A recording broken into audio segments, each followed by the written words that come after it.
ওই সময় এক মায়ের একটা সন্তান, হ্যাঁ, মা লাফ দিবে আগুনে, কিন্তু সন্তান আছে, সে হেজিটেট ফিল করতেছে। ওই যে সন্তান, এই দুধের বাচ্চা তখন কথা বলে উঠে যে মা তুমি চিন্তা করো না, মা তুমি চিন্তা করো না, তুমি লাফিয়ে পড়ো আগুনে, ইনশাআল্লাহ আগুনের পরেই জান্নাত আছে। আল্লাহ পাকে শুকরিয়া আদায় করতে হবে না? তবে একটা সতর্কবাণী হচ্ছে, যদি আল্লাহ পাকের পক্ষ থেকে আসা এই সাহায্যের পরে আমরা যদি আবার উদ্ধত সেই বনু ইসরাইলের মতো আচরণ শুরু করি, তাহলে কিন্তু আরো বড় জালেমকে আল্লাহ চাপাই দিতে পারে। এটা আমাদের মাথায় রাখা উচিত। আমাদের একটা আশঙ্কা যে আল্লাহ না করুক, আমরা কেন জানি ওই দিকেই যাচ্ছি হিন্দে। আমরা দোয়া করবো যেন আবু সাইদ ভাইদের রক্তের সাথে গাদ্দারি না করা হয়, মুগ্ধদের রক্তের সাথে যেন কোনো মির্জাফরি করা না হয়, এটাই আমাদের রিকোয়েস্ট থাকবে আর কি, আবেদন, দাবি থাকবে। তবে এই গাদ্দারি যদি কেউ করতেও চায়, ইনশাআল্লাহ আমরা সেটা আর হতে দিব না ইনশাআল্লাহ। বাংলাদেশের মাটিতে আমরা কোনো ফ্যাসিস্ট আর উঠতে দিব না ইনশাআল্লাহ, কোনো গুমের রাজনীতি করতে দিব না ইনশাআল্লাহ। মানে মাঝে মাঝে তো আমার মনে হয় যে এইভাবে বলি যে কেউ যদি এবার গুম করতে আসে, আমরা পাল্টা প্রতিবাদ করে দেখাই দিব কিভাবে গুমকে প্রতিহত করতে হয়। একটা মানুষ যদি অপরাধ করে থাকে, তাকে আপনি লিগ্যাল আইনে বিচার করতে পারেন। সেখান থেকে রাতের অন্ধকারে জাগে তাকে উঠিয়ে নিয়ে চোখ বেঁধে আপনি একটা লাশ কাটার ঘরে ফেলে রাখবেন দিনের পর দিন, খাবার পানির ঠিক ঠিকানা নাই, রিমান্ডের পর রিমান্ড, চোখ বেঁধে, কেউ কাউকে দেখছে না, দিন না রাত কেউ বুঝতে পারে না। এগুলো কি ধরনের মানবতা? কিসের সভ্য যুগ? তাহলে আমরা সভ্যটা হলাম কোথায়? এগুলো তো আপনারা তো ইসলামকে গালি দেন, তথাকথিত সুশীলরা, যে ওটা মধ্যযুগীয় বর্বরতা ইত্যাদি ইত্যাদি, নাউযুবিল্লাহ। হ্যাঁ, এই কথাগুলো শুনেন না, মধ্যযুগীয় বর্বরতা।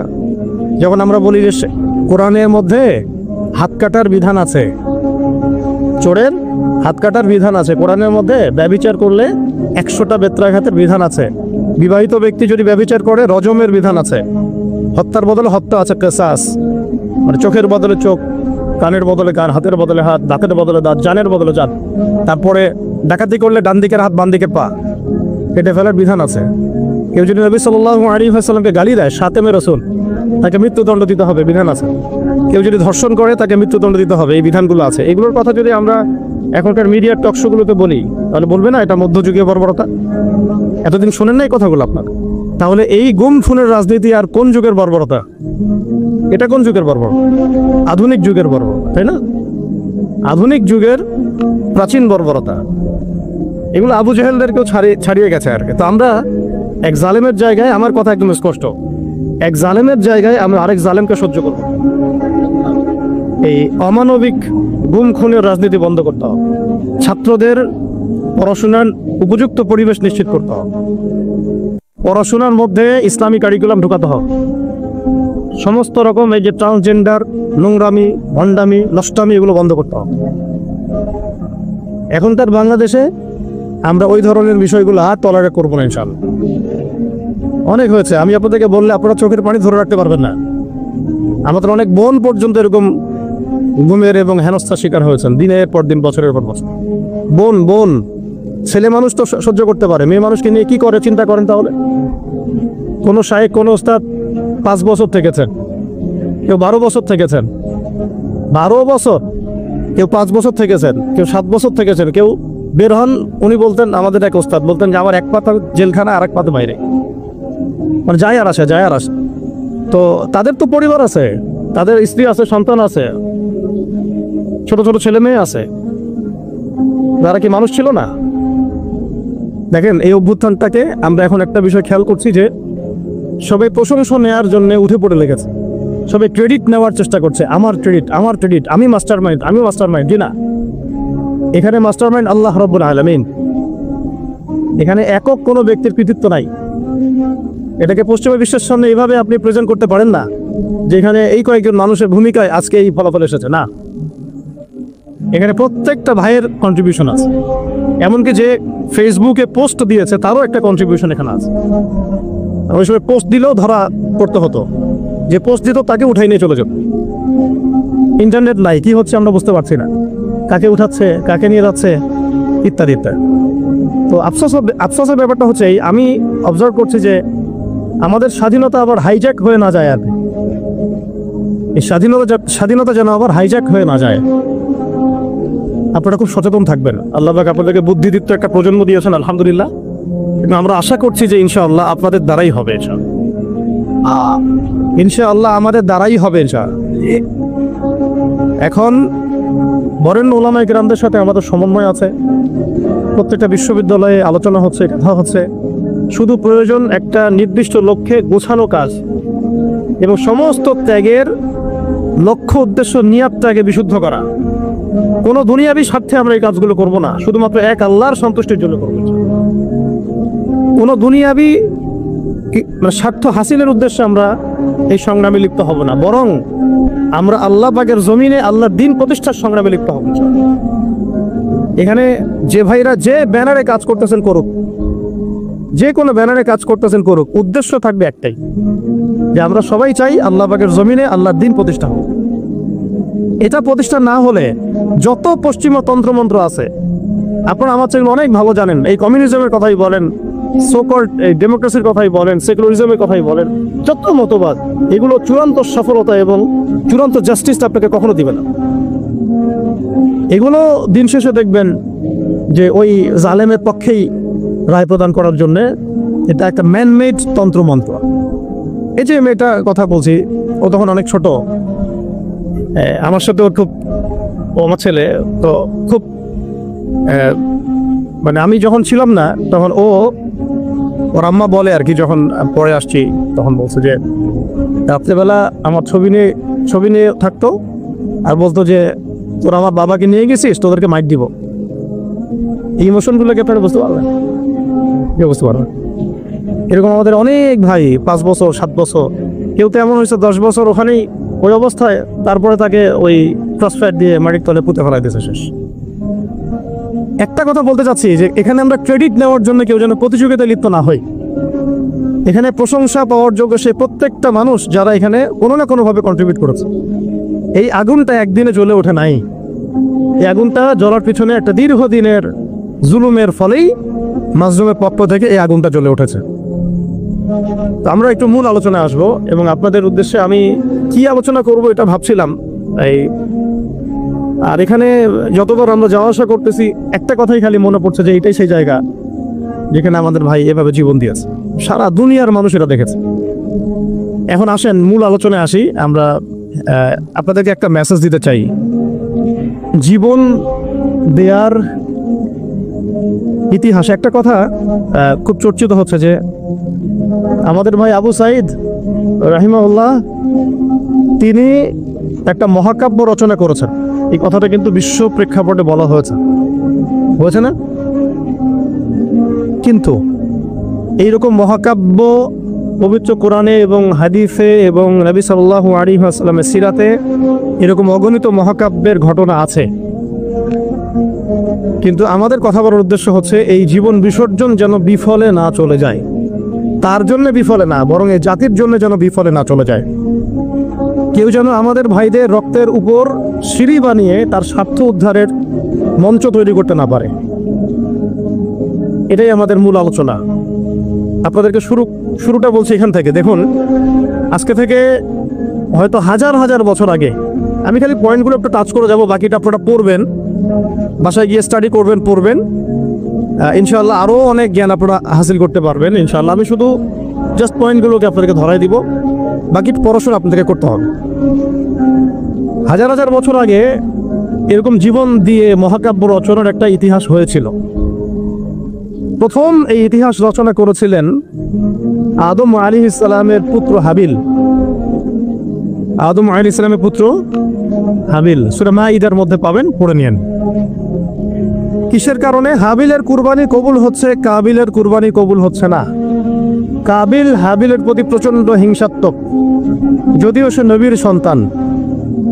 শয়তান এখানেই কাজ করে ভাইয়ের মধ্যে। এখনো যেটা হয়ে গেল বাংলাদেশে, আমরা কিন্তু সবাই কালিমা পড়া মুসলমান, তারপরেও কিন্তু একে অপরের বিরুদ্ধে দাঁড়াতে হলো। হিংসা, জুলুম, বিদ্বেষ, অনেক কারণ থাকে মাঝখানে কনফ্লিক্টের, এটা ক্রাইসিস অফ কনফ্লিক্ট। এখন কাবিল যখন হাবিলকে হত্যা করতে চাচ্ছে তখন হাবিল বলছে যে তুমি যদি আমাকে হত্যা করার জন্য হাত বাড়াও, আমি তোমাকে হত্যা করার জন্য আমার হাত বাড়াবো না। ঘটনাটা কি আবু সাইদের সাথে মিলে? তুমি যদি আমাকে হত্যা করার জন্য হাত বাড়াও, আমি তোমাকে হত্যা করার জন্য হাত বাড়াবো না। তুমি শুট করলে আমিও শুট করছি না।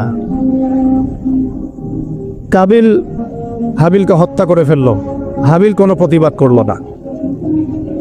নবী করিম সাল্লাল্লাহু আলাইহি ওয়াসাল্লাম বলেছেন, পৃথিবীতে যত খুন হবে কিয়ামত পর্যন্ত, মনোযোগ রাখেন, পৃথিবীতে কিয়ামত পর্যন্ত যত খুনের ঘটনা ঘটবে, সমস্ত খুনের পাপের একটা অংশ কাবিলের আমলনামায় যুক্ত করা হবে। এখানে কে সফল? মহাকাব্য কে রচনা করেছে? হাবিল না কাবিল? আল্লাহ পাক আমাদেরকে শিক্ষা নেওয়ার তৌফিক দান করুন। নূহ আলাইহিস সালামের যুগে নূহ আলাইহিস সালামের একজন সন্তান, সে ঈমান নিয়ে আসে নাই। বাবা তাকে ডাকছেন, আল্লাহর গজব চলে আসবে, তুমি তাড়াতাড়ি নৌকায় উঠো। সে বলছে যে আমি নৌকায় উঠবো না, আমি পাহাড়ের উপর উঠে যাব। ইয়াসিমুনি মিনাল মা, পাহাড় আমাকে পানি থেকে বাঁচাবে। নূহ আলাইহিস সালাম পিতা হয়ে ব্যাকুল আর্তনাদ, বাবা আজকে এই আযাব কাউকে বাঁচাতে পারবে না, তাড়াতাড়ি নৌকায় উঠো। তো সে নৌকায় উঠলো না, জীবন সেও দিল। এবং নূহ আলাইহিস সালাম কান্নাকাটি করছেন আল্লাহর কাছে, আল্লাহ ইন্নাহু মিন আহলি, সে আমার পরিবারের একজন, তাকে মাফ করে দাও। আল্লাহ রাব্বুল আলামিন বলেন লাইসা মিন আহলিক, সে তোমার পরিবারের কেউ না। এখানেও নূহ আলাইহিস সালামের পুত্র নবীর সন্তান জীবন দিলেন, কিন্তু মহাকাব্য রচিত হলো না। কথা কি বুঝতে পারছেন? মহাকাব্য রচিত হলো না। এভাবে লূত আলাইহিস সালাম যাচ্ছেন, কারণ আপনারা জানেন লূত আলাইহিস সালাম এসেছিলেন সাদুম জাতির জন্য নবী হিসেবে। ওই জাতির মূল পাপই ছিল সমকামিতা, যেটাকে এখন আমরা এই সো কল্ড ট্রান্সজেন্ডার, তারপরে এলজিবিটি এইসব ইস্যুর মধ্যে নিয়ে আসছি। আর এটা পশ্চিমাদের একটা বড় এজেন্ডা, বাংলাদেশে এটাকে বাস্তবায়ন করা। এই জন্যে তারা পশ্চিমার কিছু সেবা দাসকে তাদের মাথার উপরে নিয়েছে এটাকে বাস্তবায়ন করার জন্য। এবং যত সুদী এনজিও আছে এদের একটা বড় অংশ এর সাথে সম্পৃক্ত। কয়দিন পরে যদি দেখা যায় যে ক্লাসরুমের মধ্যে আপনারা বসে আছেন, ডানে বামে এলজিবিটি লোকজন বসে আছে, অবাক হওয়ার কিছু নাই। ওইদিকে জাতিকে নিয়ে যাওয়ার চেষ্টা তারা করছে, কিন্তু ইনশাআল্লাহ আমরা সেটা হতে দিব না। আমরা সেই লূত আলাইহিস সালামের যুগে আল্লাহর পক্ষ থেকে যে শাস্তি আসছে, ওই শাস্তিকে আমরা আসতে দিব না ইনশাআল্লাহ। তোমরা ওই শাস্তি আনার ব্যবস্থা করবা, এই জাতিকে সমূলে ডোবানোর ব্যবস্থা করবা, এটা আমরা হতে দিব না ইনশাআল্লাহ। লূত আলাইহিস সালাম দাওয়াতের কাজ করেই যাচ্ছেন, তাদের কম সেটা শুনছে না। মূল পাপ ছিল তাদের সমকামিতা, হোমোসেক্সুয়ালিটি। আল্লাহ পাক এমন ভাবে তাদেরকে ধ্বংস করেছেন যেভাবে অন্য কোনো কওমকে করেন নাই। আসমান থেকে ফেরেশতা পাঠিয়ে, জর্ডানে দেখবেন ডেড সি, মৃত সাগর ওই জায়গাটা আছে এখনো, ওখানে সাদুম গোত্র বাস করত। পাখা দিয়ে ফেরেশতারা তাদের পাখা দিয়ে ওই জায়গাটায় এইভাবে উঠিয়ে আসমানে উঠিয়ে আসমান থেকে পাথর বর্ষণ করে এদের সবাইকে থেতলা করে আবার উল্টা দিকে দাফন করে দেওয়া হয়েছে। এমন শাস্তি পৃথিবীর ইতিহাসে কাউকে দেওয়া হয় নাই। তা আমরা কি বাংলার জমিন এই শাস্তি ডেকে নিয়ে আসতে চাচ্ছি? সবাইকে এই ব্যাপারে সোচ্চার হতে হবে। আল্লাহ পাক আমাদেরকে বোঝার তৌফিক দান করেন। লূত আলাইহিস সালামের স্ত্রী তার পক্ষে ছিল না। শাস্তি যখন নেমে আসলো, লূত আলাইহিস সালামের স্ত্রী নিজে, তিনি সমকামী ছিলেন না, কিন্তু সমকামীদেরকে সাপোর্ট করেছেন। বাংলাদেশে এমন অনেক মানুষকে দেখা যাচ্ছে এখন, নিজেরা হয়তো এলজিবিটি না, কিন্তু এটাকে সাপোর্ট করছেন। লূত আলাইহিস সালামের স্ত্রী সেই গজব থেকে বাঁচতে পারলেন না, আল্লাহ পাক তাকেও ধ্বংস করলেন। সেও জীবন দিল, এটা কোনো মহাকাব্য হলো না, নবী পরিবারের স্ত্রী হওয়া সত্ত্বেও। ঠিক আছে?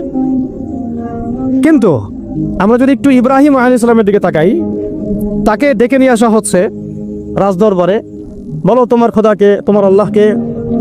ইব্রাহিম আলাইহিস সালাম বলছেন, আমার আল্লাহ তিনি যিনি জীবন দেন, মৃত্যু দেন। তখন সেই বাদশাহ, জালেম বাদশাহ, আমি তুলনা করতে চাচ্ছি না কারোর সাথে, সেই জালেম বাদশাহ বলল যে আনা উহয়ি ওয়া উমীত, আমিও তো জীবন দিই আর মৃত্যু দেই। কিভাবে?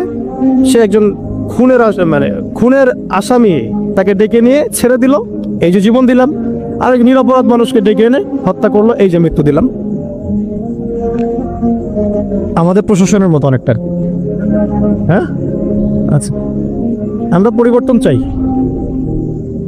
এরকম যদি সিলসিলা চলতে থাকে তাদেরকেও ছাড় দিব না ইনশাল্লাহ। এবার তারা খুব ভালো করে জানে ছাড় না দিলে ওইটা না দেওয়ার মতো ক্ষমতাও বাংলার জনগণের আছে।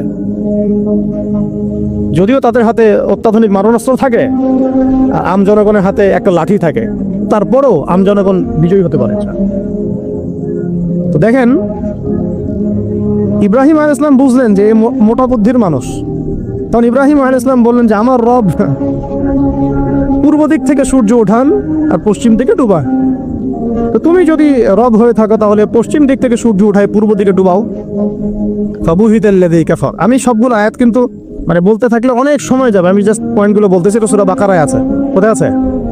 সূরা বাকারায়। এর আগে যেটা বললাম এই কওমে সাদুম, এটা অনেক জায়গাতে আছে। সূরা হুদ পড়ে দেখেন, আরো সূরা আরফ পড়ে দেখেন। আর যেটা বললাম একটা কি বলেছি, নূহ আলাইহিস সালামের কথা, সূরা হুদে আছে, সূরা হুদে আছে। আর মাইদায় আছে আদম আলাইহিস সালামের 2 সন্তানের কথা বললাম। তো ইব্রাহিম আলাইহিস সালাম এই ঘটনাটা আছে সূরা বাকারায়। তখন ফাবুহিতাল্লাযী কাফার, কাফের হতভম্ব হয়ে গেল। তখনই কিন্তু তখন ইব্রাহিম আলাইহিস সালামকে আগুনের মধ্যে পুড়িয়ে মারার আদেশ দেওয়া হয়েছে। তো ইব্রাহিম আলাইহিস সালাম তখন কিন্তু জান দিতে প্রস্তুত, আগুনে পুড়ে যাবেন তিনি, কোনো সমস্যা নাই। তাকে ফেলে দেওয়া হলো। জিবরাইল আলাইহিস সালাম তখন এসেছেন, বলেছেন যে আপনার কোন হাজত আছে কি আমার কাছে, প্রয়োজন আছে? তিনি বলেছেন না, হাসবি আল্লাহ ওয়া নি'মাল ওয়াকিল, হাসবি আল্লাহ ওয়া নি'মাল ওয়াকিল। আমরা এই জিকিরটা চলতে ফিরতে সবসময় করতে পারি। এক বচনে হচ্ছে হাসবি আল্লাহ ওয়া নি'মাল ওয়াকিল, বহু বচনে হাসবুন আল্লাহ ওয়া নি'মাল ওয়াকিল। আর একটা অংশ অ্যাড করা যায় নি'মাল মাওলা ওয়া নি'মান নাসির। তখন আল্লাহ রাব্বুল আলামিন তখন এই আগুনকে বললেন, ইয়া নার কুনি বারদান ওয়া সালামান আলা ইব্রাহিম, হে আগুন ঠান্ডা হয়ে যাও, শান্তিদায়ক ঠান্ডা হয়ে যাও ইব্রাহিমের জন্য। সুবহানাল্লাহ। তো এখানে মহাকাব্য রচিত হলো। তার সন্তান ইসমাঈল আলাইহিস সালাম ছোট্ট বালক, হয়তো এই ছেলেটার সমান হবে 10-12 বছর, দেখে নিয়ে এসে বলছেন, বাবা ইন্নী আরা ফিল মানামি আন্নী আযবাহুক, আমি স্বপ্নে দেখেছি যে আমি তোমাকে জবাই করছি। ফানজুর মাযা তারা, তোমার রায় কি আমাকে বলো, তোমার কি খেয়াল? সূরা সাফফাতের মধ্যে আছে, সূরা ইয়াসিনের পরে সূরা। তখন এই 12 বছরের সন্তান বলছে, 12-14 বছরের সন্তান ইসমাঈল আলাইহিস সালাম বলছেন, যেমন মা তেমন সন্তান। কারণ তার মাকে আগে রেখে আসা হয়েছে জনমানবশূন্য জায়গায়। ইব্রাহিম আলাইহিস সালাম চলে যাচ্ছেন, আর তিনি জিজ্ঞাসা করছেন যে আপনি কি আল্লাহর হুকুমে রেখে যাচ্ছেন আমাদেরকে এরকম একটা বিরান জায়গায়, খাবার নাই, পানি নাই, কিছুই না? ইব্রাহিম আলাইহিস সালাম বলছেন হ্যাঁ। তখন তার মা বলেছিলেন, ইসমাঈল আলাইহিস সালামের মা বলেছিলেন যে তাহলে আল্লাহ আমাদেরকে ধ্বংস করবেন না ইনশাআল্লাহ। ওই যে জামজাম, এখনো সেই জামজাম চলছে। আপনার কোনো রোগ আছে, সেই জামজামের পানি ওই শেফার নিয়াতে পান করেন, শেফা হয়ে যাবে ইনশাআল্লাহ। জামজাম এখনো চলতেছে। ওই যে সাই, সাফা থেকে মারোয়া, মারোয়া থেকে সাফা, সাফা থেকে মারোয়া, মারোয়া থেকে সাফা, এটা আপনি না করলে আপনার হজমরা কিছুই হচ্ছে না। আল্লাহ পাক কিয়ামত পর্যন্ত সেই স্মৃতি রেখে দিয়েছেন। সুবহানাল্লাহ। ওই বাইতুল্লাহ এখনো। তো সেই সন্তান বলছে, ইয়া আবাতি, হে আমার বাবা, ইফআল মা তুমার, আপনাকে আল্লাহ পাক যা আদেশ করেছেন তাই করেন। সাতাজিদুনি ইনশাআল্লাহু মিনাস সাবিরিন, ইনশাআল্লাহ আপনি আমাকে ধৈর্যশীল পাবেন। মায়ের সন্তান, মা হাজেরার সন্তান। এখানে ছুরি চালানো হচ্ছে কিন্তু গর্দান কাটছে না। জান্নাতি এক প্রাণী চলে আসলো, তাকে কুরবানি করা হলো, তাই না? সেই কুরবানির স্মৃতি আমরা এখনো ঈদুল আজহায় সেটাই করছি, হজে সেটাই করছি, কিয়ামত পর্যন্ত সেটা চলতে থাকবে। এখানে জীবন দেওয়ার প্রত্যয়টা মহাকাব্যে পরিণত হয়েছে, হয় নাই? আমি বুঝাতে চাচ্ছি যে আমরা আমাদের জান, মাল, ইজ্জত, সময়, শ্রম যে বিলিয়ে দিব, দিন শেষে কোনো মহাকাব্য রচিত হয় নাকি আমরা এটা শুধু একটা সেফ দুনিয়াবি একটা ঘটনায় পরিণত হয়, এটার পার্থক্য যেন বুঝতে পারে। বুঝতে পারছেন? না হলে কিন্তু অনেক সময় দেখা যাবে আমাদের ভালো প্রচেষ্টাও ইনভেইন হয়ে গেছে। আল্লাহ না করুক, আল্লাহ না করুক। সূরা ইউসুফ পড়েন, ওখানেও দেখবেন ভাইয়েরা ষড়যন্ত্র করে ভাইকে কুয়ায় ফেলে দিল। নির্দোষ নিরপরাধ, যেমন নির্দোষ নিরপরাধ বহু মানুষকে তুলে নিয়ে পড়া আয়না ঘরে ফেলে দিয়েছেন। একেবারে নির্দোষ, একেবারেই নিরপরাধ, না কারো ডানে আছে না কারো বামে আছে। কিছু মানুষ অনলাইনে ভাইব সৃষ্টি করে দিল যে ওরা হচ্ছে জঙ্গি, ওরা হচ্ছে খারেজি, ওরা হচ্ছে উগ্রবাদী, ওরা হচ্ছে কি আদনানি গোষ্ঠী। হ্যাঁ, এসব শব্দ আসছে না? এই মানুষগুলোর জন্য আমাদেরকে হ্যারাসমেন্টটা পোহাতে হচ্ছে। এখানে আমি বলি না যে সরাসরি তাগুত দায়ী, ওদের তো একটা সিলসিলা আছেই, যারা যারা এই কয়েকটা ওয়ার্ড ইউজ করে ওদেরকে ট্রেস করা, যেমন ইসলাম কায়েম, আল্লাহর জমিন আল্লাহর দিন কায়েম, ইসলামের শরিয়া প্রতিষ্ঠা, খেলাফত প্রতিষ্ঠা, দাওয়াতের সাথে জিহাদ, এই যে কিছু ট্রেসিং ওয়ার্ড আছে আর কি। তারা মনে করে এই ওয়ার্ডসগুলো যারা ইউজ করে তারা মনে হয় এলিয়েন, তারা মনে হয় এলিয়া, তারা ইসলামে কিছুই বুঝে না, আমরাই সব বুঝি। এরা হচ্ছে একটা নতুন ইসলাম শিখাচ্ছে নাকি, এটা নাকি একটা উগ্রবাদী ইসলাম, নাউযুবিল্লাহ। অথচ এই শব্দগুলো নবী সাল্লাল্লাহু আলাইহি ওয়াসাল্লাম আমল করে দেখান নাই। নবী সাল্লাল্লাহু আলাইহি ওয়াসাল্লাম আল্লাহর জমিন আল্লাহর দিন কায়েম করেন নাই, তিনি দাওয়াতের সাথে জিহাদ করেন নাই, তিনি কি ইসলামী খিলাফা কায়েম করেন নাই? হ্যাঁ, তিনি কি কাফের মুশরিকদের সাথে এই বদর উহুদ খন্দকে ছিলেন না? তিনি কি শাহাদাতের তামান্না মানুষের মধ্যে ঢোকান নাই, জাগ্রত করেন নাই? তারা চায় এমন ইসলাম যে ইসলামটা পশ্চিমাদের সিলেবাস ভুক্ত, পশ্চিমাদের মানে অথরিটি থেকে মানে রেজুলেশন পাস করা ইসলাম তারা চাপিয়ে দিতে চায়। কথা বুঝতে পারছেন? পশ্চিমাদের বুঝ অনুযায়ী ওদের রেজুলেশনে পাস হওয়া ইসলাম তারা বাংলার জমিনে পাস করতে চায়। সিরাতের ইসলাম তারা সহ্য করতে পারে না। কোরআনের, সুন্নাহর এবং সিরাত কেন্দ্রিক যে প্রকৃত ইসলাম এবং পূর্ণাঙ্গ ইসলাম, এটা তারা সহ্য করতে পারে না। দেখেন বাংলাদেশে এই যে কনফ্লিক্টটা হলো, এটাও তো একটা কনফ্লিক্ট হয়েছে, তাই না? এখানে আমাদের ভাইরা যেমন জীবনও দিয়েছে, তাদের পক্ষের কিছু ভাই কি মারা যায় নাই? তারা কি ছাত্র জনতার হাতে মরে নাই? বলেন। দেখেন গণতান্ত্রিক ভাষায় এটাকে নিয়ে কিন্তু কেউ সমালোচনা করতেছে না, করতেছে? কিন্তু এটাই যদি আমরা বলতাম যে সিরাতের আলোকে নবী সাল্লাল্লাহু আলাইহি ওয়াসাল্লাম দাওয়াতও দিয়েছেন, ক্ষেত্র বিশেষে জিহাদও করেছেন, তখন আমাদেরকে উঠাই নিয়ে চলে যাবে। সেম সেম জিনিস। আপনি তো কনফ্লিক্টেই গেলেন, এখানেও তো মরলেন মারলেন, এখানেও মারলেন এখানেও মরলেন। আমরা বলছি না যে এই মুসলিম কান্ট্রিতে, বাংলাদেশের এই চলমান প্রেক্ষাপটে, এই কান্ট্রিতে ওই রকম সশস্ত্র জিহাদের প্রেক্ষাপট তৈরি হয়েছে, এটা আমরা বলবো না, বললে ভুল হবে। এরকম প্রেক্ষাপট বাংলাদেশে এখনো তৈরি হয় নাই, এখন তৈরি হয় নাই। হ্যাঁ, যদি কোনো কুফার আমাদেরকে অ্যাটাক করে তখন তৈরি হবে, ঠিক আছে? আমরা চাচ্ছি না এটার জন্য কেউ প্রত্যাশী থাকুক, এটাও ঠিক না, কিন্তু বাংলাদেশে ওই প্রেক্ষাপট তৈরি হয়নি। কিন্তু সিরাতের পুরো বিষয়টা মানুষের মধ্যে জানা দরকার আছে না নাই? যেমন মানুষ, বাংলাদেশের মানুষ নামাজ শব্দ চিনে, রোজা শব্দ চিনে, হজ যাকাত এতটুকু চিনে, কিন্তু এরা শরিয়া আইন বুঝে না, খিলাফা বুঝে না, দাওয়াত জিহাদ এগুলো বুঝে না, তাই না? আমর বিল মারুফ নাহি আনিল মুনকার অনেকে বুঝে না, পূর্ণাঙ্গ ইসলাম ইকামত দিন এটা তারা বুঝে না, কিন্তু নামাজ শব্দ তারা পরিচিত, চোরের হাত কাটতে হবে এটা তারা পরিচিত। আর কিছু মানুষ আছে যারা শরিয়া চায় না এই কারণেই যে শরিয়া যদি বাস্তবায়িত হয় তাহলে তারাই ব্যক্তি জীবনে পাপ করতে পারবে না, এই জন্য তারা শরিয়া চায়। সে তো নিজেই চোর, সে তো চাইবে না যে হাত কাটার বিধান চালু হোক, সে তো নিজেই দুর্নীতিবাজ, ও তো চাবে না যে এটা চালু হোক। এই আর কি, সবাই জেনা করতে চাচ্ছে, সবাই সুদ খেতে চাচ্ছে, তাহলে এগুলো চালু হলে তো সমস্যা। তো মূল প্রসঙ্গে আসি, যে দেখুন পশ্চিমাদের এই বোঝানো এবং শেখানো ইসলাম প্রকৃত ইসলাম নয়, পশ্চিমকালেও নয়। প্রকৃত ইসলাম সেটাই যেটা কোরআনে থাকবে, হাদিসে থাকবে এবং নবী সাল্লাল্লাহু আলাইহি ওয়াসাল্লামের সিরাতের মধ্যে থাকবে, এবং যার উপরে সাহাবায়ে কেরাম আমল করে দেখিয়েছেন, সেটাই প্রকৃত ইসলাম। নতুন করে কোনো মডারেশন অফ ইসলামের কোনো সুযোগ নাই। আমরা খুব আফসোসের সাথে লক্ষ্য করছি যে কিছু মডারেট ইসলামপন্থীদেরকে পশ্চিমারা মাথার উপর উঠাচ্ছে এখন, তাদেরকে আবার এমনভাবে রিপ্রেজেন্ট করতেছে মনে এরাই ইসলাম বুঝে, আমরা আর কিছুই বুঝি না। তা আসেন আমার সাথে লাইভ ডিবেটে বসেন না, আমার সাথে পুরো জাতির সামনে লাইভ ডিবেটে বসেন। এই যে কিছু বাউল মার্কা, লালন মার্কা ইসলাম যে প্রচার করতেছেন, এগুলো যে একেবারে সারাসার যেগুলো একটা বিভ্রান্তি, গোমরাহি এবং পথভ্রষ্টতা, এটা নিয়ে তাহলে পুরো জাতির সামনে বসেন আমাদের সাথে। যদি জাতির সামনে বসতে লজ্জা পান তাহলে মাদ্রাসায় এসে বসেন, আমরা বুঝাই। এটাতে রাজি না। পশ্চিমারা বুঝাইছে যে ইসলাম, সেই ইসলাম তারা বুঝতে চায়। কিছু মানুষের কথা এতই মানে চাইল্ডিশ, প্রিম্যাচিউর, যে আপনারা কি শরিয়ার কথা বলে, পূর্ণাঙ্গ ইসলাম প্রতিষ্ঠার কথা বলে, ইসলামী আইনের কথা বলে দেশটাকে কি আপনারা সিরিয়া বানাতে যাচ্ছেন? দেশটাকে কি আপনারা আফগানিস্তান বানাতে যাচ্ছেন? এরকম কথা আসতেছে অনেক। তো সিরিয়া কি মুসলমানদের হাতে এই অবস্থা হয়েছে, নাকি সিরিয়া পশ্চিমাদের হাতে অবস্থা হয়েছে? উত্তর দেন। সিরিয়ার গৃহযুদ্ধটা কি মুসলমানরা লাগাইছে, না এই গৃহযুদ্ধের পিছনে পশ্চিমাদের এখানে ষড়যন্ত্র ছিল?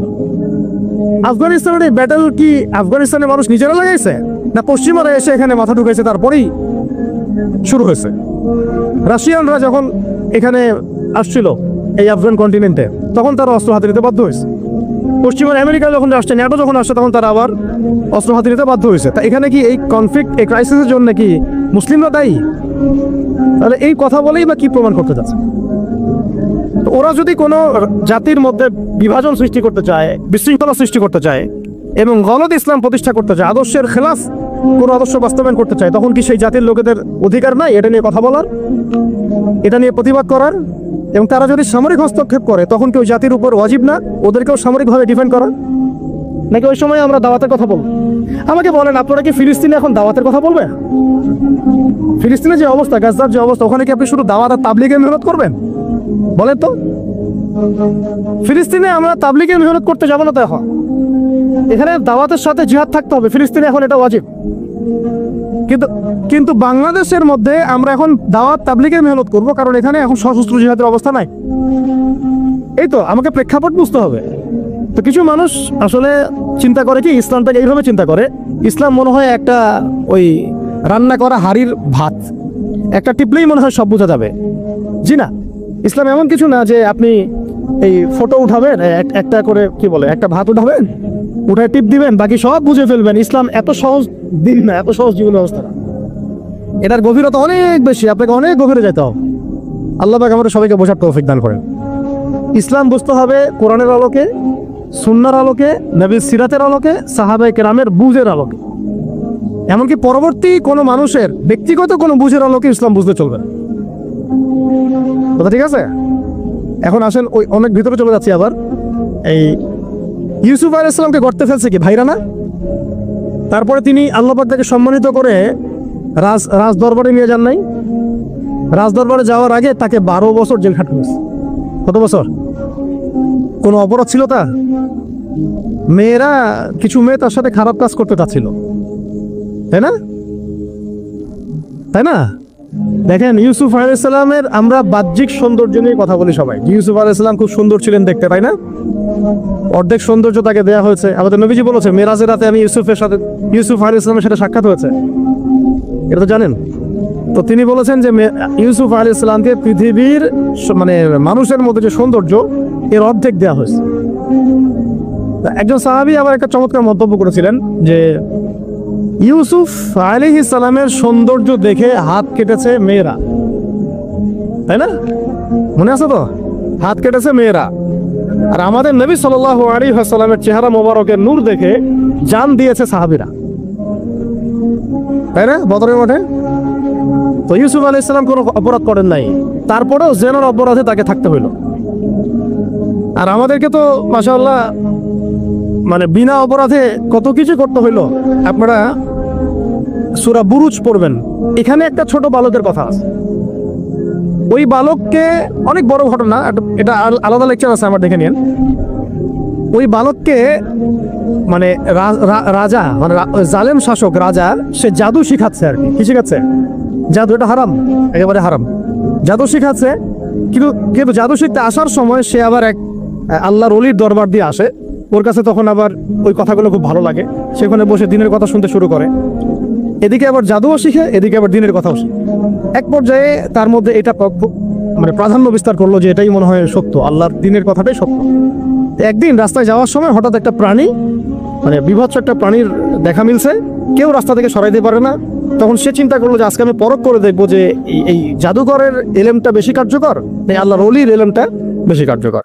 সে একটা পাথর নিয়ে নিক্ষেপ করে বলল, যদি হে আল্লাহ, আল্লাহর ওলি তোমার কাছে, এই পাদ্রী বুজুর্গ তোমার কাছে বেশি মাকবুল হয়, তাহলে আজকে এই ঢিলের ওসিলায় তুমি এই প্রাণীটাকে মেরে ফেলো।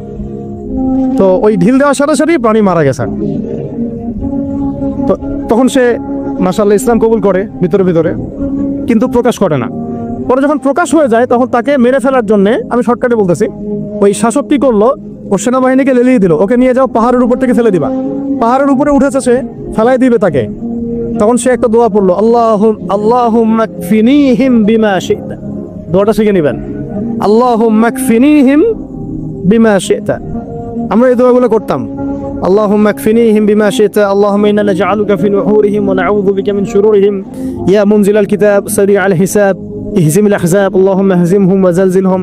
এগুলোর যে ইফেক্ট এটা আমরা নিজের চোখেই দেখেছি। আপনারা সূরা বুরুজ পড়বেন, এখানে একটা ছোট বালকের কথা আছে। ওই বালককে, অনেক বড় ঘটনা, এটা আলাদা লেকচার আছে, আমার দেখে নিন।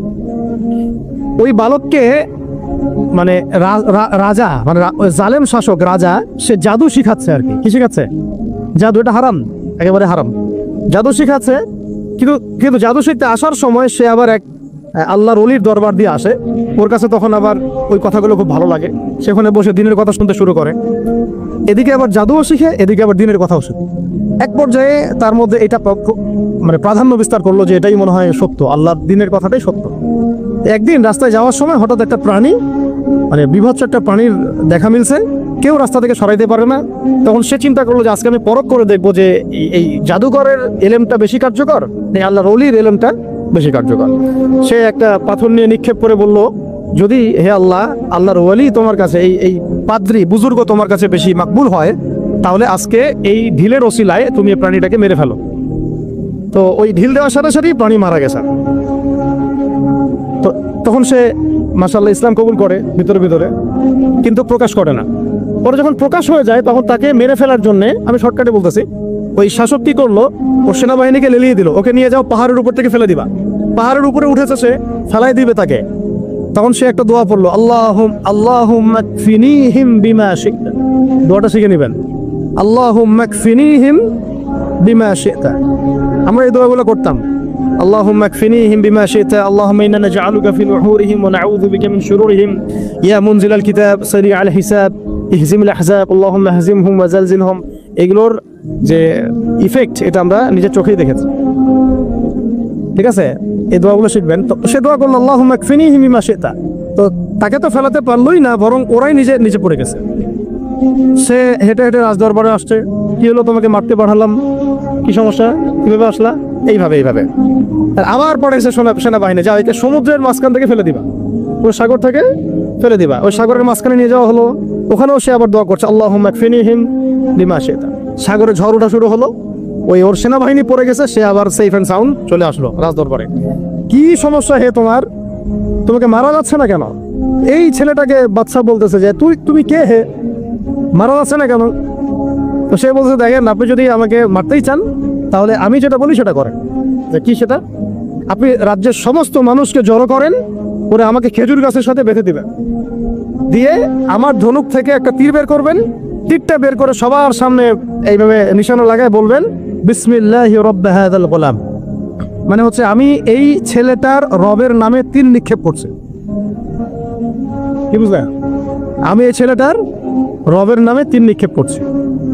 তো রাজা তো ব্যাস, যারা একটু ক্ষমতাশীল হয় তারা একটু মোটা বুদ্ধির হয়, তো তারা এই কাজই করলো, সমস্ত লোকজনকে জড়ো করে বিসমিল্লাহি রব্বি হাযাল গোলাম নিক্ষেপ করলো। ছেলেটার হাদিসের মধ্যে আসছে, ছেলেটার এই জায়গায় তীর ঢুকে দিক দিয়ে বের হয়ে গেছে, তো সে শহীদ হয়ে গেছে, আলহামদুলিল্লাহ।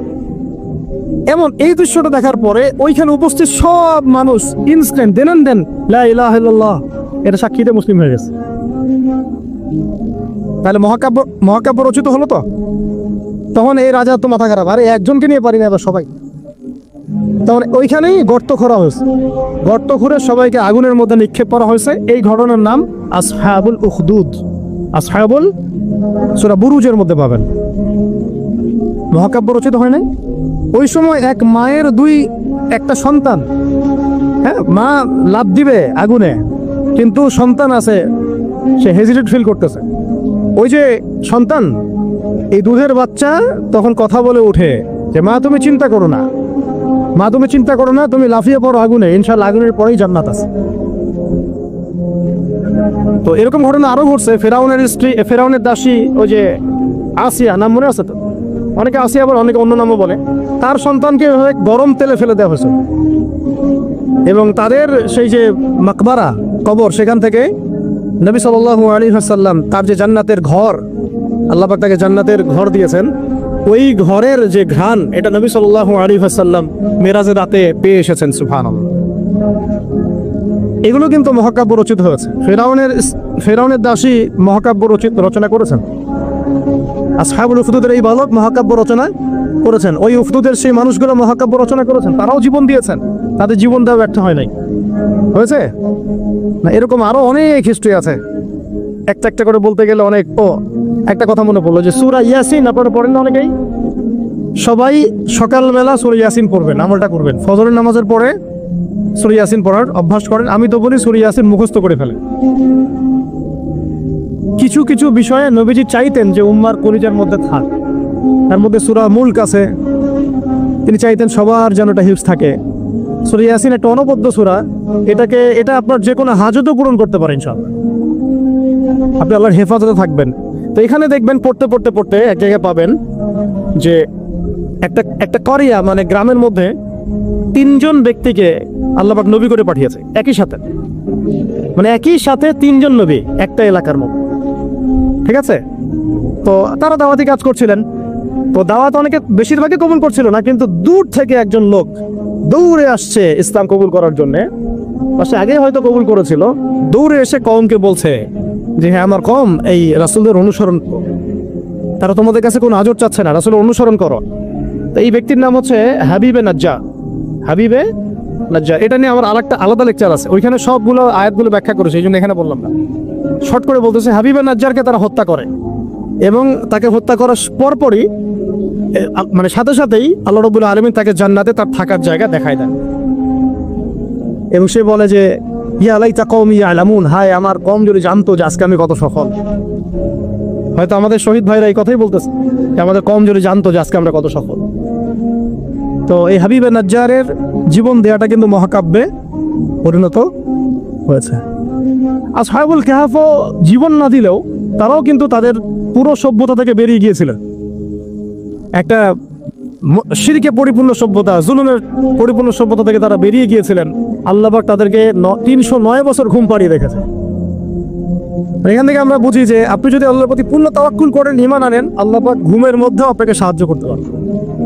তারা ঘুমিয়েছিল যখন, আল্লাহ রাব্বুল আলামিন ফেরেশতাদেরকে দিয়ে তাদের পাশ পরিবর্তন করিয়েছেন, ডান থেকে বামে, বাম থেকে ডানে। ঘুমিয়ে থাকলে আল্লাহ পাক আপনাকে ফেরেশতা দিয়েও সাহায্য করতে পারেন যদি আপনি হকের উপরে থাকেন। তারাও কিন্তু জীবন বিসর্জন দিল, এটা কিন্তু মহাকাব্যে পরিণত হয়েছে। শুধু মহাকাব্য না, তাদেরকে যখন 309 বছর পর জাগ্রত করা হয়, তখন এমন একটা সম্প্রদায়ের উপর জাগ্রত করা হয়েছে যেই সম্প্রদায় আল্লাহকে বিশ্বাস করতো, কিন্তু পরকালে রেজারেকশন যেটা হবে, পুনরুত্থান, এটাতে বিশ্বাস করতো না। 309 বছর আগের এই কয়েকজন মানুষকে দিয়ে আল্লাহ পাক 309 বছর পরের একটা সভ্যতাকে হেদায়েত দিয়ে দিয়েছে। তাহলে মহাকাব্য রচিত হয় নাই? আল্লাহ আমাদেরকে বোঝার তৌফিক দান করুন। নবী মুসা আলাইহিস সালাম ফিরআউনের যে কবল, এখান থেকে নাজাত দেওয়ার জন্য মুসা আলাইহিস সালামকে আল্লাহ পাক পাঠান নাই? তার ভাই হারুন আলাইহিস সালাম তার সাথে ছিলেন।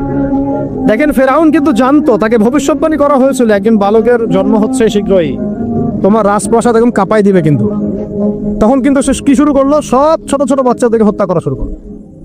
ইযাববিহুনা আবনাআকুম, বলেন আয়াতটা কি? ওয়ায়াসতাহইউনা নিসাআকুম। পড়তে হবে, পড়াশোনা করতে হবে ভাই, যেন আমরা একটা টাচ করলে শব্দ আপনি বুঝতে পারেন কোন সূরায় আছে। কোরআনকে আপনার মেইন সাবজেক্ট করতে হবে। দাবি তোলেন যে কোরআনের শিক্ষা, মানে কোরআন সাবজেক্টটাকে প্রত্যেক বিশ্ববিদ্যালয়ে ম্যান্ডেটরি করা হোক, কোরআনের আলাদা ফ্যাকাল্টি খোলা হোক। সিরাত এবং অ্যাটলিস্ট হাদিস, উসুলের কথা নাই বা বললাম, অ্যাটলিস্ট হাদিস সিরাত ইসলামের ইতিহাসের পাশাপাশি প্রত্যেকটা বিশ্ববিদ্যালয়ে আলাদা ফ্যাকাল্টি খুলে খুলে পড়ানোর ব্যবস্থা করা হোক। আমরা শুধুমাত্র একমুখী শিক্ষা চাই না, আমরা শিক্ষা ব্যবস্থার মধ্যে সংস্কার চাই এবং দ্বিমুখী শিক্ষার এই যে মেরুকরণ, এর সমন্বয় চাই। অন্যথায় দেখবেন সংগ্রাম ঠিকই করতেছেন, এদিকে আমার মেয়ে নিয়ে ডেটিংও করবেন, কি লাভটা হলো বলেন? না, এখানে তো জেনা করতেছে, সংগ্রাম হচ্ছে কিন্তু এদিকে নামাজ পড়তেছে না। বুঝতে পারেন কথা?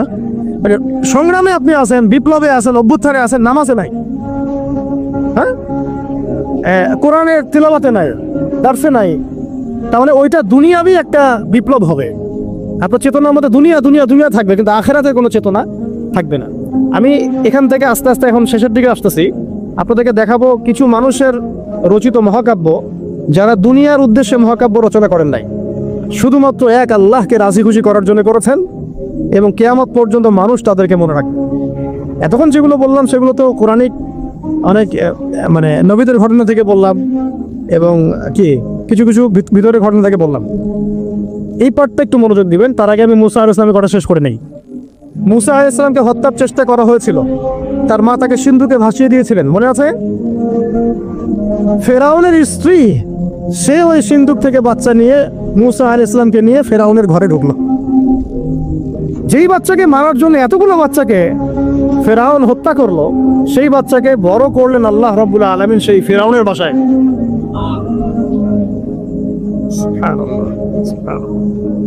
আল্লাহু আকবার।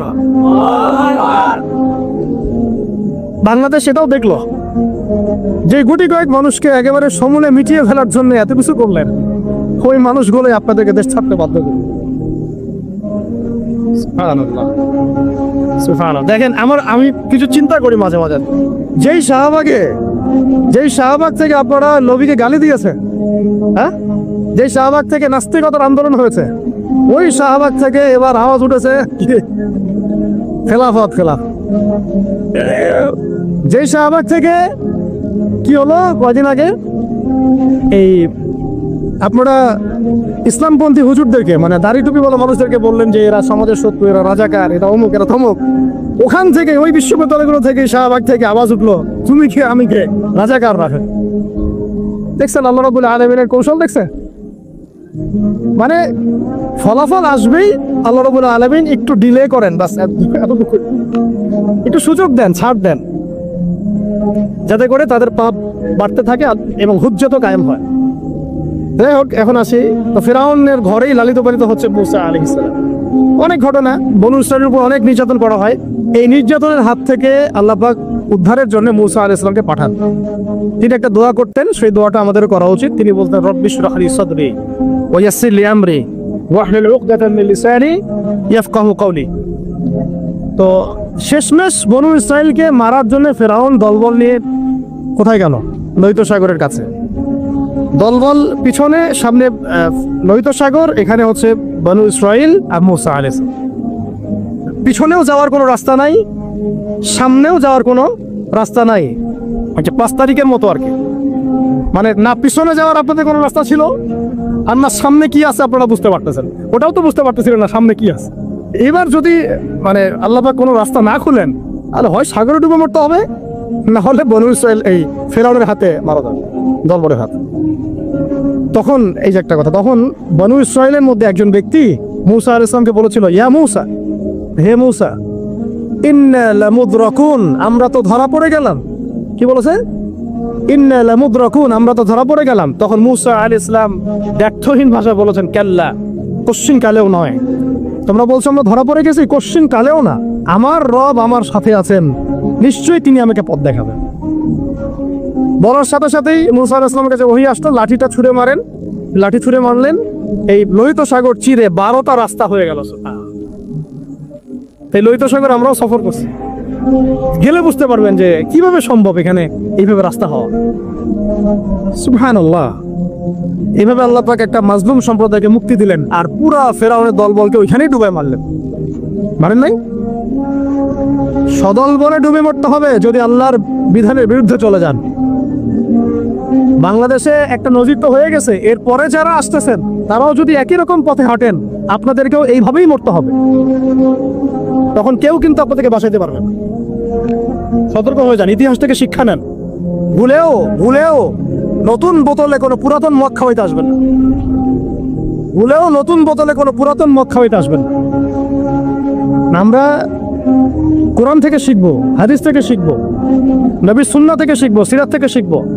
বাংলাদেশের মানুষ আমরা যারা ইসলামপন্থী, আমরা কেউ উগ্রবাদী নই, আমরাও কেউই জঙ্গিবাদী কর্মকাণ্ডে লিপ্ত নই, আমরা কেউই কোনো সন্ত্রাসী কর্মকাণ্ডে লিপ্ত নই।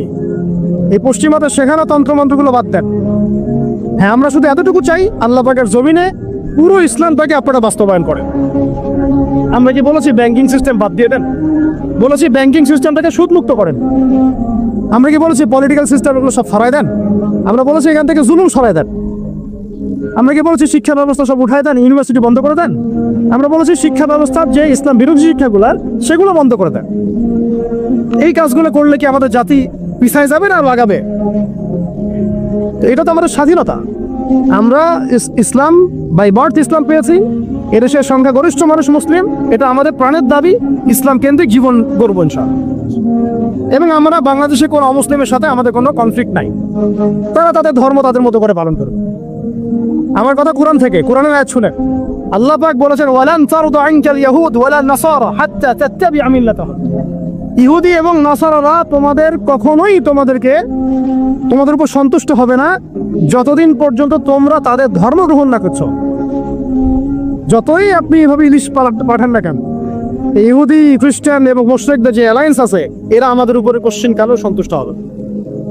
কখন সন্তুষ্ট হবে? যখন আমরা ওদের দাসত্ব করতে যাব তখন। তাহলে দাসত্বের নাম কি স্বাধীনতা? এটাই কি স্বাধীনতার ব্যাখ্যা? তাহলে স্বাধীনতা শব্দ নিয়েও গাদ্দারি করতে আসেন। আমরা এখন থেকে ছাত্র জনতাকে পরিপূর্ণ ইসলামের দাওয়াত দেব ইনশাআল্লাহ। আমরা না উগ্রবাদী, আর আমরা না সন্ত্রাসী, আর আমরা না চরমপন্থী। আমরা শৈথিল্যতাবাদীও নই, আবার আমরা চরমপন্থীও নই। আমরা মধ্যমপন্থী। আমরা না কোনো এগ্রেসিভ কোনো অ্যাকশনে যাব, আর না আমরা এইসব বিষয়ে শিথিলতা আরোপ করব।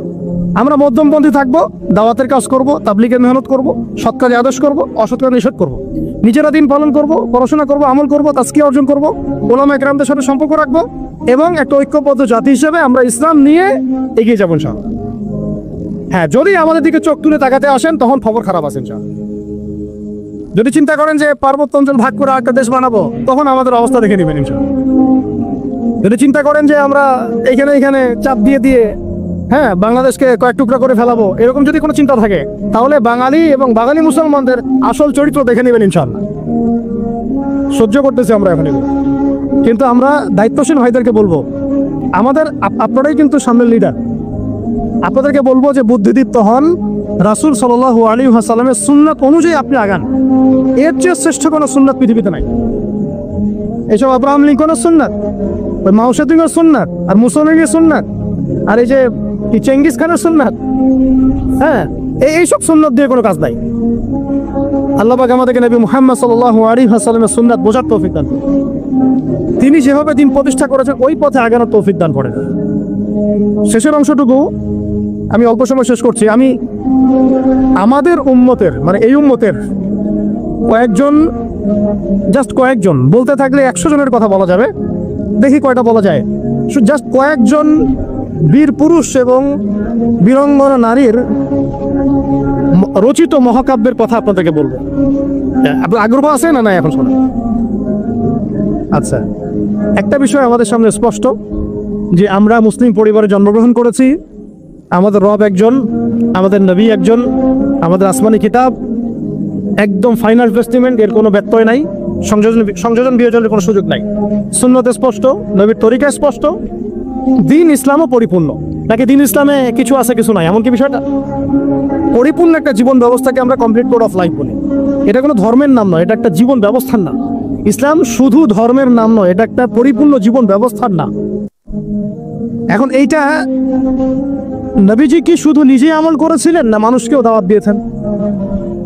এখন শুধু কি দাওয়াতই ছিল, নাকি পুরো দিনটাকে আরবের মধ্যে প্রতিষ্ঠা করে দিয়ে চলে গেছেন? এখন দিন প্রতিষ্ঠা করাটা কি তাহলে ইবাদত কি না? মানে ইবাদত করতে গেলে অনেক সময় অনেক রকম সুরতে আমাদের কাজ করতে হবে। কখনো সবর করতে হবে, কখনো দাওয়াত দিতে হবে, কখনো হয়তো হিজরতের বিষয় আছে, কখনো কি বলবো দাওয়াতের সাথে জিহাদের ব্যাপার জড়িত থাকতে পারে, কখনো দেখা যাবে পররাষ্ট্রনীতি অ্যাপ্লাই করতে হচ্ছে, কখনো সন্ধি করতে হচ্ছে। সিরাতের মধ্যে কিন্তু সবই আছে। পুরো সিরাতটা আপনারা পড়বেন, এটা আমার রিকোয়েস্ট। যে আগামী 1 মাসের মধ্যে 1 মাস সময় নেন, আল্লাহ চলে 1 মাস পরে আবার বসবো ইনশাল্লাহ আমরা। হ্যাঁ, 1 মাস সময় নিয়ে পুরো সিরাতের বইটা পড়ে শেষ করেন।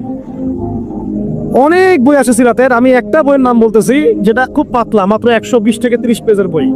সিরাতে খাতামুল আম্বিয়া, সিরাতে খাতামুল আম্বিয়া, মুফতি মুহাম্মদ শফি রাহিমাহুল্লাহ তাআলা লেখা, আল্লামা শফি রাহিমাহুল্লাহ তাআলা লেখা সিরাতে খাতামুল আম্বিয়া। সিরাতে খাতামুল আম্বিয়া বইটা কিনেন, অনলাইনেই পাওয়া যায়, কিনে পড়াশোনা শুরু করেন। এটা সবচেয়ে প্রাইমারি লেভেলের বই, এটা মাদ্রাসায় পড়ানো হয়। এছাড়া রাহিকুল মাখতুম আছে, রাহমাতুল্লিল আলামিন আছে, হ্যাঁ, সিরাতে মোস্তফা আছে, অনেক সিরাতের বই আছে। এই বই মেলায় দেখলাম যে সিরাতের মনে হয় আরো 10টা-20টা নতুন বই আসছে। আলহামদুলিল্লাহ, আমার বাসায় সিরাতের এরকম 50-60টা বই আছে। ডিফারেন্ট ডিফারেন্ট রাইটারের, না একটা বিষয় সম্পর্কে কয়েকটা রাইটারের বই পড়লে আপনার একটা ভালো কনসেপ্ট আসবে। যাই হোক, সিরাতটা পড়বেন তো ইনশাআল্লাহ। এই সিরাতের আলোকে আমরা দেখি যে দিন প্রতিষ্ঠা নবীজি করে দিয়ে গেছেন না, যান নাই?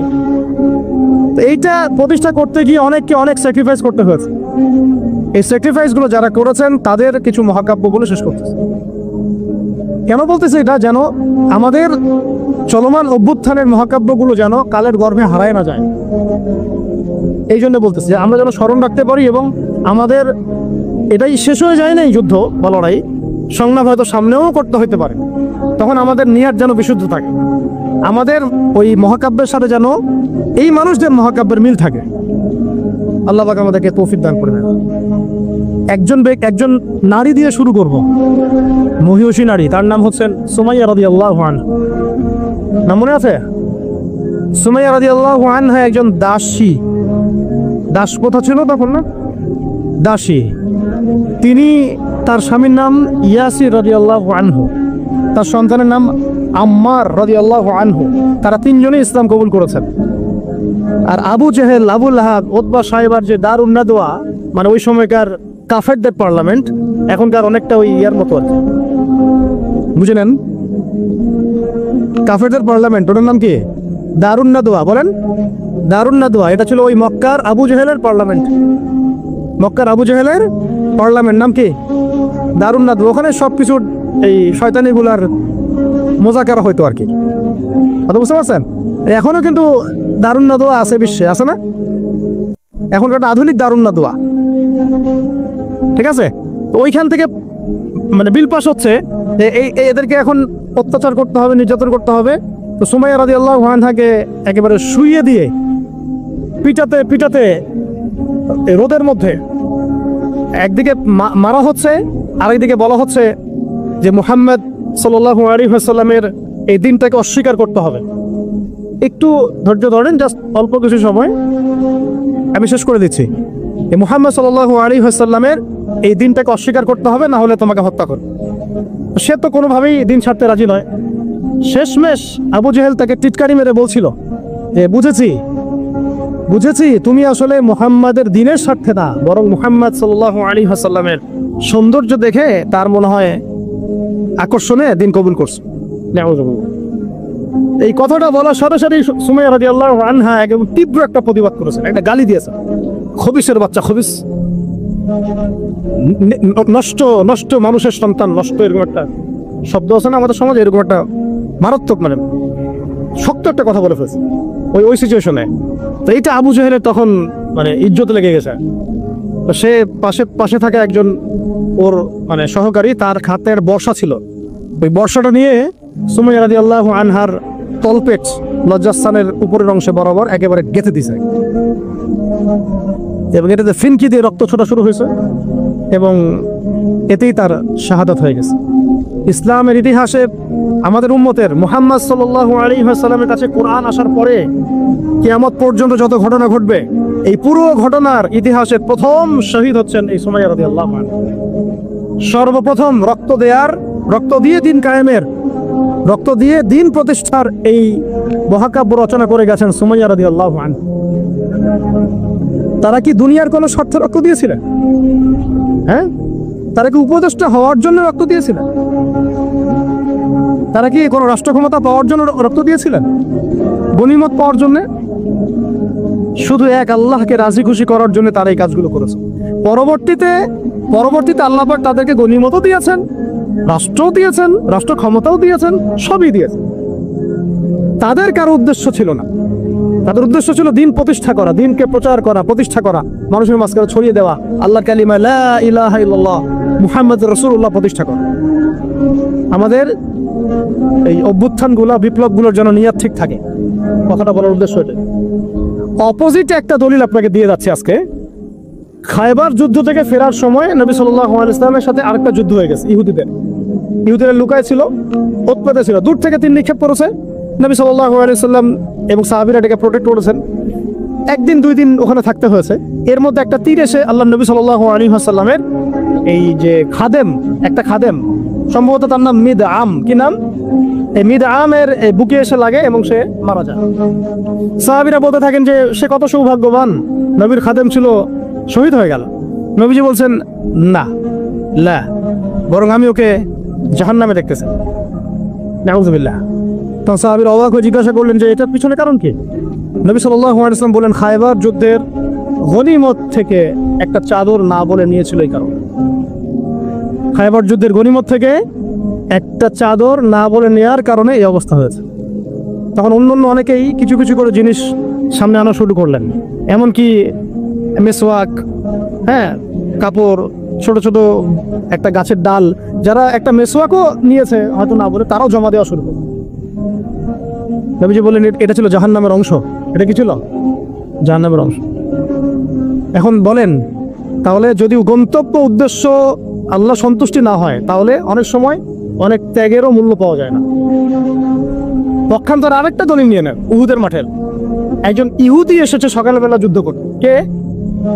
ইহুদিদের কিছু মানুষ তো ইসলাম কবুল করেছিল, কিছু কিছু অল্প, এসে উহুদের মাঠে দাঁড়িয়ে বলছে যে আমাকে আগে কি করতে হবে? আমাকে কি আগে ইসলাম কবুল করতে হবে না আগে যুদ্ধ করব? সাহাবীরা বলেন আগে ইসলাম কবুল করতে হবে, তারপরে যুদ্ধ করতে হবে। তো সে আগে কালিমা শাহাদা সাক্ষ্য দিল, তারপরে যুদ্ধ করতে গেল এবং সেখানে সে শহীদ হয়। নবীজি দেখে বলছেন, লাশ দেখে পরে, যুদ্ধের পরে, এই ব্যক্তি এখানে কি করছে? তখন সাহাবীরা বললেন যে ইনি সকালবেলা ইসলাম কবুল করেছেন, যুদ্ধ করে শহীদ হয়েছে। নবী সাল্লাল্লাহু আলাইহি ওয়াসাল্লাম এবার বললেন যে আমিলা কলিল ওয়া উজরা কাসীর, এই ব্যক্তি তো অল্প আমল করেছে, এক ওয়াক্ত নামাজও পড়ে নাই, কিন্তু বিশাল পুরস্কার পেয়ে গেল। কিসের বদৌলতে? ওই যে আদর্শ ইন্টেনশনটা চেঞ্জ, তারা আল্লাহর দ্বীনকে প্রতিষ্ঠার জন্য লড়াই করেছেন, কিন্তু সেই ব্যক্তি মিদআম, সে কিন্তু এই জন্য করে। বুঝতে পারছি? এরকম অসংখ্য ঘটনা আছে। যেমন ইয়াসির রাদিয়াল্লাহু আনহু, এই সুমাইয়া রাদিয়াল্লাহু আনহুর স্বামী, তাকেও একইভাবে হত্যা করা হয়েছে। তিনিও মহাকাব্য রচনা করেছেন। যদি আমরা দেখি বেলাল রাদিয়াল্লাহু আনহুর কথা, তাকে কিভাবে পিটানো হয়েছে আপনারা সবাই কম বেশি জানেন। আরবের জাস্ট গরমে যদি একটা ওমরা করেন তাহলেই বুঝতে পারবেন যে গরমটা কেমন হতে পারে। কয়েকদিন আমাদেরকে রাস্তায় নামাজ পড়তে হয়েছে, এত ভিড় ছিল, ওখানে সেজদা দেওয়ার মতো কোনো পরিবেশ থাকে না, এত এত মানে গরম। ওখানে দাঁড়িয়ে থাকলে আপনার পায়ে মনে ফসকা পড়ে যাবে। ওখানে একটা মানুষকে সারাদিন শুইয়ে রাখা হলে উত্তপ্ত বালুর মধ্যে, উপরে যদি পাথর চাপা দেওয়া হয়, আর সে তখনও বলতে থাকছে আহাদুর আহাদ, আল্লাহ এক, আল্লাহ এক, তাহলে তার ইমানের জজবা চিন্তা করো। এই জীবন মহাকাব্য রচনা করেছে। এই জন্য বেলাল রাদিয়াল্লাহু আনহু সেই ব্যক্তি যিনি মক্কা বিজয়ের পরে কাবা ঘরের ছাদে উঠে আজান দিয়েছেন। সুবহানাল্লাহ, চিন্তা করা যায়। তিনি সেই ব্যক্তি যার কথা নবী সাল্লাল্লাহু আলাইহি ওয়াসাল্লাম যখন আলোচনা করতেন তখন বলতেন যে বেলাল, যখনই আল্লাহ আমাকে জান্নাত দেখান তখন তোমার পায়ের আওয়াজ আমি আগে আগে শুনতে পারি। তুমি কি এমন আমল করো? তিনি বলছেন, আমি তো এক্সট্রা এমন কোনো আমল করি না, তবে যখনই আমার ওযু ছুটে যায় তখন আমি আবার ওযু করি এবং সেই ওযু দিয়ে আমি 2 রাকাত নামাজ পড়ি, তাহিয়াতুল ওযু। এটা আমরা আমল করার চেষ্টা করবো। আল্লাহ পাক আমাকে তৌফিক দান করেন, আপনাদেরকে তৌফিক দান করেন। উহুদ যুদ্ধ চলছে, শুরু হবে যুদ্ধ, সবাই শুনছে। ঠিক সেই সময় একজন সাহাবী হানজালা রাদিয়াল্লাহু আনহু, সত্য বিয়ে করেছেন, বাসর করেছেন গত রাতে, ফরজ গোসল করার সময় পান নাই, যুদ্ধের ডাক এসেছে, চলে গেছেন এবং যুদ্ধ করতে করতে তিনি শহীদ হয়েছেন। যুদ্ধের পরে তার লাশটাকে দেখা গেল যে সেই লাশটা মাটি থেকে শূন্যে ভেসে আছে এবং লাশ থেকে পানি ঝরে পড়তেছে।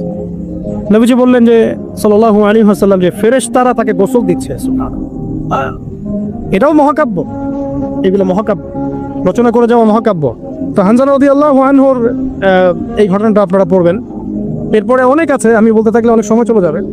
হামজা রাদিয়াল্লাহু আনহু নাম শুনেছেন? হামজা রাদিয়াল্লাহু আনহু উহুদের দিনে এমনভাবে যুদ্ধ করছিলেন যে তাকে যে হত্যা করেছে সেও বলেছে যে সে এমনভাবে যুদ্ধ করছিল যে মনে হচ্ছিল সে যে উড়ন্ত বাজ পাখি। সামন থেকে আমি তাকে আঘাত করার কোনো সুযোগ পাই নাই, পিছন থেকে পাথরের পিছন থেকে তাকে আমি দূর থেকে একটা বর্ষা নিক্ষেপ করেছিলাম, এই বর্ষা গিয়ে তার নাভির নিচে গিয়ে লাগে, পিছন দিয়ে বের হয়ে যায়। কিন্তু এই অবস্থাতেও তিনি তরোয়াল নিয়ে আমার দিকে তেড়ে আসতেছিলেন আমাকে মারার জন্য, কিন্তু তিনি পেরে ওঠেন নাই, পড়ে গেছে। তারপরে তার লাশকে চিরে ফেলা হয় এবং কলিজাটা বের করে দাঁত দিয়ে কামড়ে খাওয়ার চেষ্টা করা হয়েছে। হামজা রাদিয়াল্লাহু আনহু ছিলেন বদর যুদ্ধের সবচেয়ে শ্রেষ্ঠ সাহাবী, বীর সাহাবী, যার হাতে অনেক কাফের মারা গেছে। এই জন্য উতবা, শাইবা এদের এক পরিবারের পক্ষ থেকে একটা আক্রোশ ছিল যে যুদ্ধে জিতি আর না জিতে হামজাকে মারতে হবে।